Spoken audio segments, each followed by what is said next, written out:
Class 9 English की text book B hype का ये पहला लेसन है, द फन दे हैड, वो मौज मस्ती जो वो किया करते थे। तो एक स्टोरी है, साइंस फिक्शन है। इसका ये टाइटल किस प्रकार से इस स्टोरी पर फिट बैठता है वो हम इस स्टोरी को पढ़ने के बाद ही जान पाएंगे।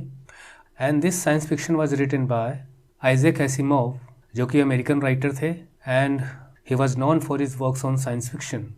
और इस स्टोरी में जो साइंस फिक्शन है वो ये है कि आज जिस प्रकार से हम क्लासरूम अटेंड करते हैं, कि फिजिकल क्लास में हम बैठते हैं, लेकिन फ्यूचर टेक्नोलॉजी कैसी होगी, क्या एजुकेशनल सिस्टम के इक्विपमेंट्स होंगे, तो एक वर्चुअल एक रियल क्लास में डिफरेंस क्या हो सकता है। तो एक इमेजिनेशन है राइटर की जो इस स्टोरी में हमें नज़र आएगी। तो आइए देखते हैं कि फ्यूचर स्कूल कैसा हो सकता है। Before you read, the story we shall read is set in the future. जो स्टोरी हम पढ़ने चल रहे हैं वो फ्यूचर की बात करती है, मीन्स आने वाले समय में ये स्टोरी हमको लेके जाती है। When books and schools as we now know them will perhaps not exist. तो आने वाले समय में जो किताबें हम पढ़ते हैं, जिस प्रकार से फिजिकल बुक्स को हम स्टडी करते हैं, जिन स्कूल्स में आज हम जाते हैं पढ़ने के लिए, वो शायद फ्यूचर में एग्जिस्ट नहीं करेंगे। तो इस प्रकार की ना बुक्स होंगी ना इस प्रकार के स्कूल्स होंगे। How will children study then, तो बच्चे पढ़ेंगे कैसे। द डायग्राम बिलो में गिव यू सम आइडियाज़। तो स्टोरी शुरू करने के पहले हम ये डायग्राम देख लेते हैं। तो ये देखिए, कंप्यूटर के जरिए लर्निंग हो रही है। ये जो टीचर है एक मशीन है, अपने आप में रोबोट है, एक रियल ह्यूमन बीइंग नहीं है। ये वर्चुअल क्लासरूम है, मतलब अकेले बैठी है लड़की और किसी इंटरनेट से कनेक्टेड सॉफ्टवेयर को यूज़ कर रही है, और मूविंग ई टेक्स्ट, और किस प्रकार से सॉफ्टवेयर के जरिए ही और स्क्रीन पर ही किताबों को पढ़ा जा रहा है, जिसमें हम लेटर्स को मॉडिफाई कर सकते हैं, छोटे बड़े कर सकते हैं, उन्हें मूव कर सकते हैं। In pairs discuss 3 things that you like best about your school and 3 things about your school that you would like to change. तो ये आपके लिए डिबेट के लिए है, आप डिबेट कर सकते हैं क्लास में टीम बनाकर कि क्या चीज़ें हैं जो आप अपने स्कूल में पसंद करते हैं, कम से कम 3 वो चीज़ें, और कौन सी 3 चीज़ें हैं जो आप चाहते हैं कि हम स्कूल में कुछ चेंज करें और बेटर करने के लिए, ना कि और ख़राब करने के लिए। Have you ever read words on a television और कंप्यूटर स्क्रीन। तो निश्चित है आप कंप्यूटर लैब में गए होंगे तो आपने ज़रूर स्टडी की होंगी कंप्यूटर की स्क्रीन पर। Can you imagine a time when all books will be on computers. क्या आप किसी ऐसे समय की कल्पना कर सकते हैं, इमेजिनेशन कर सकते हैं, जब सारी बुक्स कंप्यूटर में ही सेव होंगी, मीन्स की सॉफ्टवेयर के माध्यम से ई बुक के रूप में सेव होंगी। And there will be no books printed on paper, और पेपर पर कोई भी बुक प्रिंट नहीं होगी, जैसे आप अपने स्कूल के बैग में किताबें लेके जाते हैं, निकालते हैं, दरअसल वो फिजिकल बुक्स हैं। Would you like such books better. तो क्या आप अपनी फिजिकल बुक्स से, जिन्हें हम रियल बुक्स कह सकते हैं, उनसे बेटर आपको कंप्यूटर स्क्रीन पे नज़र आने वाली जो ई बुक्स होती हैं वो अच्छी लगेंगी। तो एक डिफ्रेंशिएट करने के लिए कहा जा रहा है कि do you like e books और the books that you read in the school, keeping them on desks. You can touch them, but you cannot touch the books on computer. Now we get into the story. Margie even wrote about it that night in her diary. Margie ने उस दिन इसके बारे में अपनी diary में भी लिखा। तो किसके बारे में, उसे हम देखते हैं। On the page headed 17th May 2157। तो आप अंदाज़ा लगाइए कि 2157 साल के बाद की बात है ये। और आप इमेजिन भी कर सकते हैं, जिनकी इमेजिनेशन स्ट्रांग होती है, कि जिस प्रकार से आज हम टेक्नोलॉजीज़ को देख रहे हैं, तो उसी हिसाब से टेक्नोलॉजीज़ आज के 20 साल पहले कैसी थी, 15 साल पहले कितनी टेक्नोलॉजीज़ अवेलेबल थी, क्या इस तरह के कंप्यूटर थे, क्या ई बुक्स हुआ करती थी। उसी प्रकार से आज के 20 साल बाद, 30 साल बाद टेक्नोलॉजी कहाँ लेके जाएगी, तो डिपेंड्स ऑन योर इमेजिनेशन। तो एक इमेजिनेशन है यहाँ की 2157 में मार्जी नाम की लड़की ने रात को अपनी डायरी में इसके बारे में लिखा भी। Today Tommy found a real book. आज टॉमी को एक रियल बुक मिली। देखिए यहाँ पर ई बुक्स होंगी, जैसे कि अभी हम लेसन में देखेंगे आगे। तो उसके लिए बड़े आश्चर्य की बात थी कि टॉमी को उस दिन एक ऐसी पुस्तक मिली जिसे रियल बुक कहा गया है, और उसे अपनी डायरी में मेंशन किया उसने। It was a very old book. ये बहुत ही पुरानी किताब थी। मार्जीज ग्रैंडफादर वंस सेड। मार्जी के ग्रैंडफादर ने एक बार कहा था, when he was a little boy his grandfather.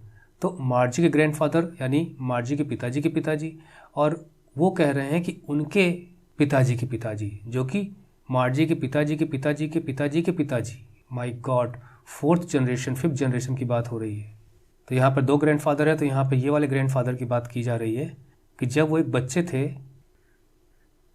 Told him that there was a time, तो उन्होंने बताया कि उस समय ऐसा समय था when all the stories were printed on paper, सारी स्टोरीज पेपर पर प्रिंट होती थीं, जैसा कि आज हम किताबें पढ़ते हैं। लेकिन आज हमारे पास ई बुक का भी ऑप्शन है जो आप स्क्रीन पर, कंप्यूटर की, मोबाइल की स्क्रीन पर पढ़ते हैं। The turn the pages, way pages को टर्न करते थे। ये सब उसने अपनी डायरी में लिखा है मार्जी ने। विच वर येलो, जो कि येलो कलर के थे, अब पुराने पन्ने होने की वजह से थोड़ा येलो हो गए, और जबकि कंप्यूटर की स्क्रीन पर ऐसी कोई पुरानी होने वाली बात होती नहीं है।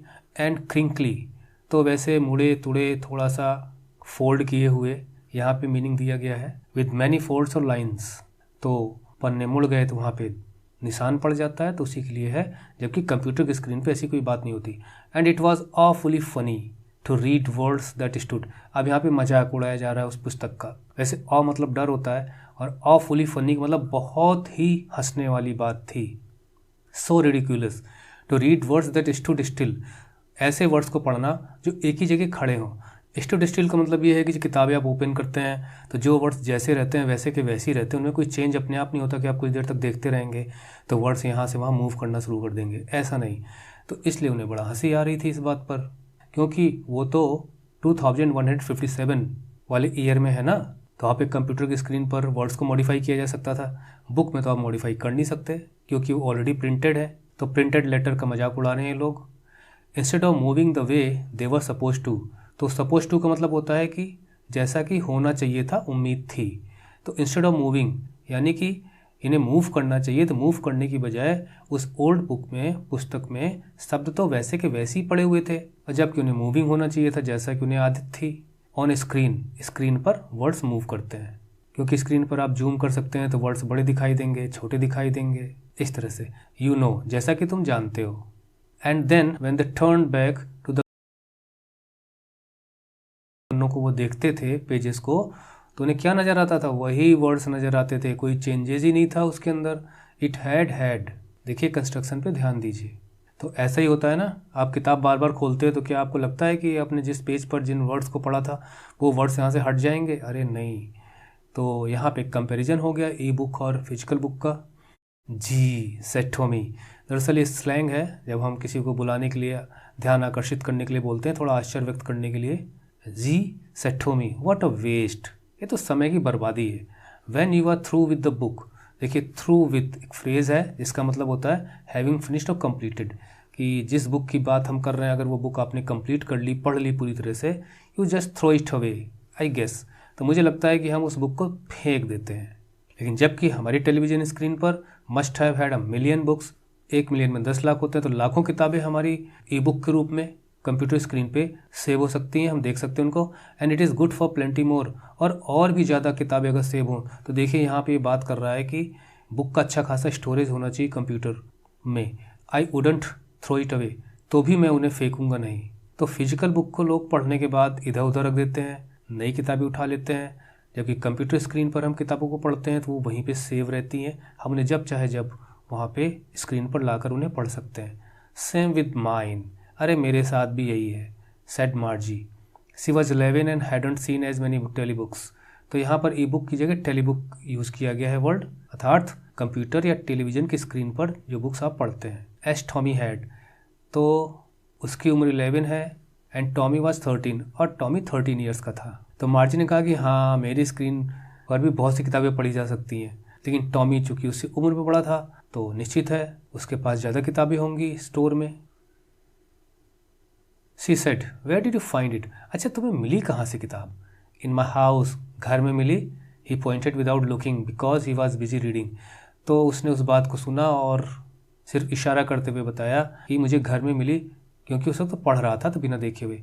इन द एटिक, देखिए इसे अटारी कहते हैं हिंदी भाषा में, जो कि छत और जो आपके रूम की सीलिंग होती है उसके बीच में होती है, तो उसमें हम स्टोर रूम की तरह सामान वहाँ पे रख सकते हैं।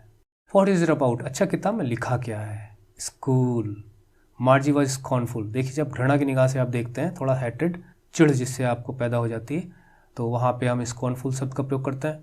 स्कूल, देखिए यहाँ क्वेश्चन मार्क है ना, तो थोड़ा सा मुंह बनाते हुए, school, what is there to write about school, school के बारे में उसमें लिखने के लिए क्या है? आई हेट स्कूल, स्कूल से मुझे नफरत है। मार्जी ऑलवेज हेटेड स्कूल, मार्जी को स्कूल अच्छा लगता ही नहीं था। अच्छा, आप लोगों को स्कूल अच्छा लगता है? 2 दिन की छुट्टी हो जाती थी, ये होता है यार स्कूल कब खुले, जाएं अपने फ्रेंड से मिलें। लेकिन यहाँ तो उसे स्कूल ही पसंद नहीं है। तो इसका मतलब ये है कि स्कूल उसे क्यों अच्छा नहीं लगता होगा, चलिए स्टोरी में देखते हैं। But now see hated it more than ever, लेकिन अब तो उसे स्कूल से और ज़्यादा घृणा हो गई है।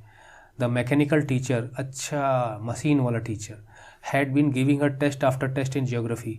तो जो उनका मशीन वाला टीचर था, उन्हें टेस्ट पे टेस्ट दिए जा रहा था ज्योग्राफी में। And she had been doing words, और वो अच्छा सा कर भी नहीं पा रही थी, मतलब नंबर स्कोर नहीं कर पा रही थी। तो वर्ड्स एंड वर्ड्स, जैसे गुड बेटर बेस्ट होता है, उसी प्रकार से वर्ड्स कंपेरेटिव डिग्री है बैड की, बैड वर्ड्स, और उसकी जो सुपरलेटिव डिग्री है वो worst.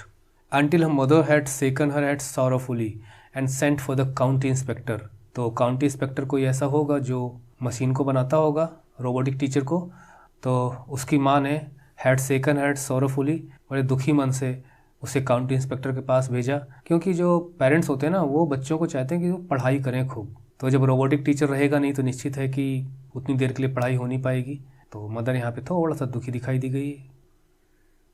He was a round little man with a red face, अच्छा ये काउंटी इंस्पेक्टर तो गोल मटोला आदमी था, विद रेड फेस, चेहरा उसका लाल था, मतलब गोर चिट्टा। And whole box of tools, और एक बक्सा लिया हुआ था उसने जिसमें टूल्स थे, विद डायल्स एंड वायर्स, तार थे उसमें, कुछ डायल्स थी। ही स्माइल्ड एट मार्जी, मार्जी को देखकर वो मुस्कुराया। And gave her an apple, और एक एप्पल खाने के लिए दिया। Then took the teacher apart, और टीचर के टुकड़े टुकड़े कर दिए। टुकड़े टुकड़े तो नहीं कहेंगे हम यहाँ पर, मतलब उसके जो कल पुर्जे थे उन्हें अलग अलग कर दिया, मशीनरी पार्ट्स यहाँ वहाँ बिखरा दिए।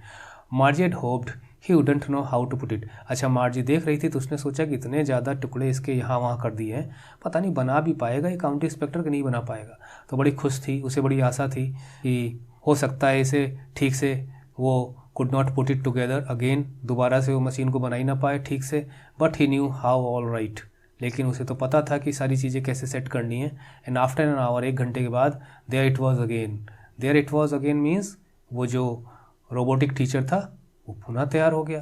लार्ज एंड ब्लैक एंड अगली, बड़ा सा रोबोटिक टीचर काले रंग का, जो कि मशीनरी पार्ट्स थे ना तो उस पर पेंट भले किया गया होगा लेकिन वो ब्लैक बताया गया। अगली, देखने में अच्छा भी नहीं लगता था। तो रोबोटिक टीचर क्या अच्छा लगेगा। विद बिग स्क्रीन, उसमें एक बिग स्क्रीन लगी हुई थी, on which all the lessons were shown, और उसी स्क्रीन पर सारे लेसन्स दिखाई देते थे। And the questions were asked, उसी पे क्वेश्चन पूछे जाते थे। And that was not so bad, लेकिन इसमें कोई खास बुराई थी नहीं। द पार्ट मैजी हेटेड, लेकिन मार्जी को जिस पर सबसे ज़्यादा घृणा होती थी, जिसे सबसे ज़्यादा वो नापसंद करती थी, मोस्ट व द स्लॉट, मतलब जगह जहाँ पर चीज़ों को डाला जा सके, where she had to put homework and test papers. तो जिस प्रकार से आप कंप्यूटर पर या मोबाइल में स्लॉट्स होते हैं, मेमोरी कार्ड के लिए स्लॉट होता है, सिम कार्ड के लिए स्लॉट होता है, उसी प्रकार से slot, a given space time और पोजीशन। तो उस स्लॉट में जहाँ पे उसे होमवर्क को डालना पड़ता था, टेस्ट पेपर्स को डालना पड़ता था, तो वो उसे पसंद नहीं था। She always had to write them out in a punch code, क्योंकि उसे पंच कोड पर लिखना पड़ता। देखिए ये कोडिंग लैंग्वेज है, आज तो यूज़ नहीं होती, बहुत कम यूज़ होती है, लेकिन एक समय ऐसा था कि जो कोड्स होते थे वो पंच किए जाते थे। तो जिस प्रकार से पेपर है, कोई कार्ड हुआ, उस कार्ड में अगर 1 2 3 लिखना है तो 1 2 3 4 लिखा है तो इसके नीचे आपको ऐसे पंच करना पड़ेगा, होल करना पड़ेगा, तो 1 2 3 पढ़ा जाएगा। तो कंप्यूटर इसको पढ़ लेता है तो उसमें टाइम लगता है। लेकिन they made her learn when she was 6 years old, लेकिन जब 6 साल की थी तो उसे ये चीज़ें सिखाई गई थी, ठीक उसी प्रकार से जैसे अल्फ़ाबेट सिखाए जाते हैं छोटे बच्चों को, उसके बाद उसे यूज़ करते हैं लिखने में, लेकिन यहाँ पर कोडिंग सिखाई गई है बच्ची को। अच्छा, ये यहाँ पे जो राइटर हैं आइजैक एसिमोव, ये 1920 से 1992 तक रहे, तो तब तक की जो टेक्नोलॉजी थी उसके आधार पर इन्होंने इस स्टोरी को लिखा है। तो उस वक्त पंच कोडिंग होती थी। तो made her learn when she was 6 years old and the mechanical teacher calculated the marks in no time, और वो जो टीचर था वो बिना कोई समय गंवाए मार्क्स को कैलकुलेट कर लेता था, क्योंकि पूरी मशीन तो थी ही वो। The inspector had smiled after he was finished, अच्छा इंस्पेक्टर ने जब अपना काम पूरा कर लिया तो वो मुस्कुराया, क्योंकि काम समाप्त होने के बाद खुशी होती है। एंड पैटेड मार्जीज हेड, और मार्जी के सिर पर प्यार से हाथ थपथपाया। He said to her mother, और उसकी माँ से कहा, it's not the little girl's fault, दरअसल ये जो रोबोटिक टीचर में खराबी आ गई, इसमें लड़की की कोई गलती नहीं है। मिसिस जोन्स, तो उनकी माँ को बोल रहा है, Mrs Jones, I think the geography sector was geared a little, देखिए यहाँ पे मीनिंग दिया गया है गियर्ड, तो geared a little too quick, तो adjusted to a particular standard level, तो जिस क्लास में पढ़ती थी तो उस क्लास के हिसाब से थोड़ी सेटिंग में गड़बड़ी थी। क्या गड़बड़ी थी कि geared little too quick, those things happen sometimes. I have slowed it up to an average 10 year level. तो वो 11 साल की थी, तो अब उसे 10 लेवल पे कर दिया गया, जो कि अच्छा सा वर्क नहीं कर पा रही थी। तो एक क्लास बैक हम मान सकते हैं, जाने पर उसे चीज़ें थोड़ी आसान मिलेंगी, तो उसका और रोबोटिक टीचर का आपस में एक अच्छा खासा ट्यून अप हो जाएगा। तो आई think the geography sector was geared, तो ज्योग्राफी को थोड़ा सा लो लेवल का कर दिया गया जिससे अच्छा प्रदर्शन कर सके। तो इस प्रकार से यहाँ आदमी तो बड़े अच्छे ढंग से पेश आ रहा है। Actually the overall pattern of a progress is quite satisfactory. और वास्तव में देखा जाए तो बच्ची जैसा वर्क कर रही है तो उसका परफॉर्मेंस बहुत ख़राब नहीं है, सेटिस्फैक्ट्री है। And he patted Margie's head again, और दोबारा प्यार से उसके सिर को थपथपाया। तो देखिए यहाँ पे तो उत्साहवर्धन कर रहा है, इनकरेज कर रहा है लड़की को। तो एक प्रकार से देखा जाए तो जब हम काउंटी इंस्पेक्टर के बारे में पढ़ रहे हैं तो ऐसा लगता है कि हमारी एज का है, हमारे समय का है। तो यहाँ पर एक बड़ा कॉन्ट्रास्ट पैदा हो रहा है कि जो ह्यूमन और ह्यूमन फीलिंग्स हैं वो सब तो अभी भी हमारे जैसी हैं, जबकि हम फ्यूचर टेक्नोलॉजी में रह रहे हैं। इस स्टोरी में हम बात कर रहे हैं उसकी। मार्जी वॉज डिसअपॉइंटेड, मार्जी बड़ी निराश हुई क्योंकि वो ठीक हो गया ना robotic teacher. She had been hoping they would take the teacher away altogether. वो तो सोच रही थी कि उसे एकदम से ही ले जाएंगे, पूरी तरह से हटा देंगे यहाँ से। They had once taken Tommy's teacher, एक बार वो टॉमी के टीचर को भी तो ले गए थे उठा के, away for a nearly month, 1 महीने तक वो घर पर नहीं आया वो टीचर। तो उसको मेंटेन करने में, उसके मेंटेनेंस में टाइम लग गया होगा, because the history sector had blanked out completely.